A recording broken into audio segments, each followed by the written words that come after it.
स्नेनिल्स art of teaching या चॅनलवरती आपल्या सर्वांचं स्वागत आहे. विद्यार्थी मित्रांनो, बार्टी, सारथी, महाज्योती आणि आरटी या माध्यमातून वेगवेगळ्या प्रवर्गातील विद्यार्थ्यांना पोलीस भरती प्रशिक्षण असो की एमपीएससी प्रशिक्षण असो, जेएमएफसी प्रशिक्षण असो, एमएससी प्रशिक्षण असो, अशा विविध प्रशिक्षण हे या संस्थां माध्यमातून दिलं जातं आणि यांची जी परीक्षा आहे ही परीक्षा सुद्धा घेतली जाते आणि या परीक्षेच्या माध्यमातून गुणवत्तेच्या आधारावर विद्यार्थ्यांना प्रशिक्षण दिलं जातं. संपूर्ण महाराष्ट्रातील विद्यार्थ्यांकरिता या योजना, या संस्था काम करीत असतात. परंतु जे आदिवासी विद्यार्थी आहेत, या आदिवासी विद्यार्थ्यांकरिता घेण्यात आलेले जी काही पोलीस भरती परीक्षा आहे, पोलीस भरती प्रशिक्षणाची परीक्षा आहे, या सीईटीचा रिझल्ट मात्र अजूनही लागलेला नाही. या संदर्भातील अपडेट आपण या ठिकाणी बघणार आहोत. माझ्या चॅनलला आपण पहिल्यांदा आले असाल तर माझ्या चॅनलला सबस्क्राईब करा, जेणेकरून येणारा कोणतेही जे अपडेट्स असेल ते अपडेट आपण आपल्या चॅनलला कायमस्वरूपी देत असतो. देतच नाही तर विद्यार्थी मित्रांनो, त्याचा आपण पाठपुरावा करून तो रिझल्ट कधी लागणार आहे या संदर्भात सुद्धा माहिती आणि प्रवेशासंदर्भातील माहिती, इतर कागदपत्रांची माहिती, ही सर्व माहिती आपण या ठिकाणी देत असतो. व्हिडिओ स्किप करू नका, व्हिडिओला लाईक करा आणि सबस्क्राईब सुद्धा आपल्या चॅनलला करा. विद्यार्थी मित्रांनो, कंटिन्यू यावरती आपण व्हिडिओ बनवत नाही. ज्या ज्या वेळेला आपल्याला अपडेट मिळते त्या त्या वेळेला आपण हे व्हिडिओ बनवत असतो. सर्व विद्यार्थ्यांची क्लासेस हे सुरू झालेले आहे, त्यांना विद्यावेतन मिळत आहे. मग एमपीसीचं असेल, बँकिंग असेल किंवा इतर जेवढे आहेत तेवढेही पण, आणि वेगवेगळ्या प्रवर्गातील सुद्धा. परंतु गेली 76 ते 77 वर्ष विद्यार्थ्यांचे, म्हणजे 76 ते 77 वर्ष जे काही आदिवासी बंधू आहेत, या आदिवासी बंधूंचं कायमस्वरूपी अन्यायकारक आणि जे धोरण आहे हे शासनाच्या माध्यमातून राबवलं जातं. याही माध्यमातून गेली 2 ते 3 महिने झालेले आहेत, परीक्षा घेतलेली आहे, परंतु याच्यावर रिझल्ट मात्र लागलेला नाही.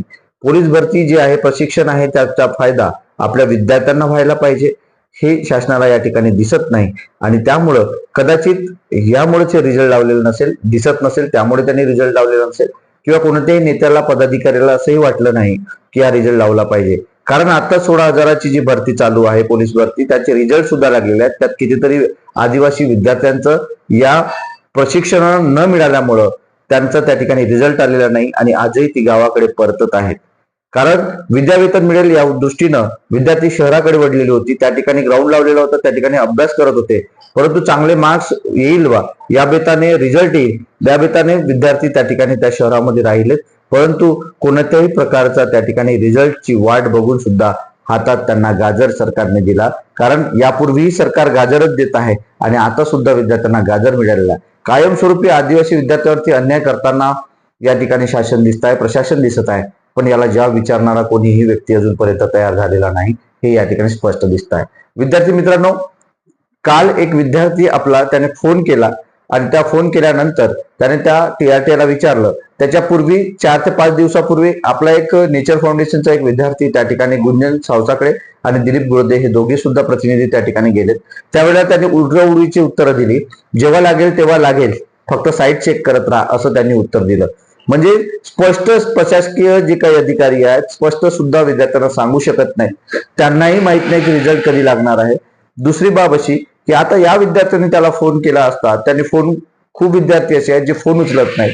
आपण मला मेसेज करत असतात, मी तुमच्या मेसेजचं उत्तर देत नाही, दिलगिरी व्यक्त करतो की त्याबद्दल अपडेट नसल्यामुळे मी विद्यार्थी मित्रांनो आपल्याला रिप्लाय देत नाही. ग्रुपलाही मी मेसेज याबद्दल टाकत नाहीत. परंतु आपण प्रश्न विचारता, कारण मी स्वतःहून म्हणतो की काही अडचण आली तर तुम्ही मेसेज करा, परंतु याबद्दल अपडेटच मिळत नाही.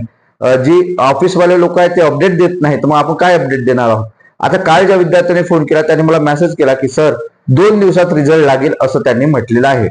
या विद्यार्थ्यांनी ज्याला फोन केला होता, ऑफिसला फोन केला आणि ऑफिसवरती त्याने फोन उचलला आणि त्यांनी सांगितलं की 2 दिवसामध्ये, त्या 2 दिवसामध्ये आम्ही रिझल्ट लावू.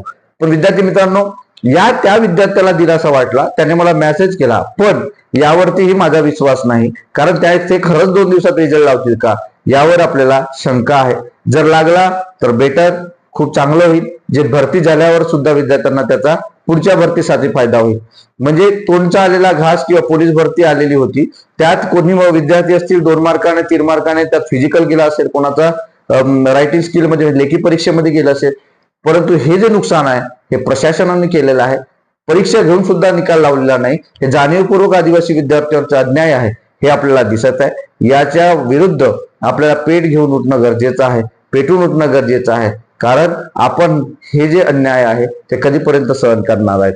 तुमच्यापैकी जर कोणी प्रतिनिधी किंवा शासकीय कर्मचाऱ्यांचे कोणी ओळखीतले कोणी असेल तर त्यांच्याकडून ही माहिती घ्या की अपडेट नेमकं काय आहे, या संदर्भात रिझल्ट का लावले जात नाही, आणि ह्या ज्या बाजू आहे, ज्या पदाधिकारी असतील, नेते मंडळी असतील, यांना स्पष्ट करा. विविध तुमच्या निर्वाचन क्षेत्रात जवळील जे काही MLA असतील, आमदार असतील, MP असतील, खासदार असतील, त्यांना सुद्धा याबद्दलचा जबाब विचारायला लावा, जेणेकरून आपल्याला न्याय मिळेल. आपण सर्वांनी मदत करून घेणं गरजेचं आहे, तेव्हाच कुठं आपल्या आदिवासी विद्यार्थ्यांना न्याय मिळणार आहे.